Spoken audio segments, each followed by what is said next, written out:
ಬೆಂಗಳೂರು ಗ್ರಾಮಾಂತರ ಜಿಲ್ಲೆಯ ಆನೇಕಲ್ ತಾಲೂಕಿನ ತಮಿಳುನಾಡು ಗಡಿ ಭಾಗದಲ್ಲಿ ಕಾಡಾನೆಗಳ ಹಾವಳಿ ತೀವ್ರಗೊಂಡಿದೆ. ಕಾಡಾನೆಯಿಂದ ನಾಡಿಗೆ ದಾಗುಂಡಿ ಇಟ್ಟ ಕಾಡಾನೆಗಳ ದೊಡ್ಡ ಹೆಂಡು ರೈತರ ಬೆಳೆಗಳನ್ನು ನಾಶಪಡಿಸಿ ಆತಂಕ ಮೂಡಿಸಿದೆ. ತಮಿಳುನಾಡಿನ ಹೊಸೂರು ಸಮೀಪದ ಶಾನಮಾವು ಪ್ರದೇಶದಲ್ಲಿ ಸುಮಾರು 40ಕ್ಕೂ ಹೆಚ್ಚು ಕಾಡಾನೆಗಳಿರುವ ಹೆಂಡು ಕಾಣಿಸಿಕೊಂಡಿದ್ದು, ಕಳೆದ 2 ದಿನಗಳಿಂದ ಶಾನಮಾವು, ಪೆರ್ಜೆಹಳ್ಳಿ ಹಾಗೂ ನಾಯಕನಹಳ್ಳಿ ಗ್ರಾಮಗಳ ವ್ಯಾಪ್ತಿಯಲ್ಲಿ ಬೀಡುಬಿಟ್ಟಿವೆ. ಈ ಹಾವಳಿಯಿಂದಾಗಿ ರೈತರು ಬೆಳೆದ ರಾಗಿ ಸೇರಿದಂತೆ ಇತರೆ ಬೆಳೆಗಳಿಗೆ ಅಪಾರ ಪ್ರಮಾಣದ ಹಾನಿಯಾಗಿದೆ.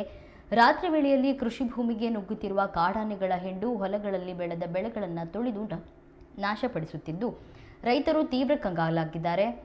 ಕಾಡಾನೆಗಳ ಭಯದಿಂದಾಗಿ ರೈತರು ಹೊಲಗಳಿಗೆ ಹೋಗಲು ಕೂಡ ಹೆದರುವ ಪರಿಸ್ಥಿತಿ ನಿರ್ಮಾಣವಾಗಿದೆ.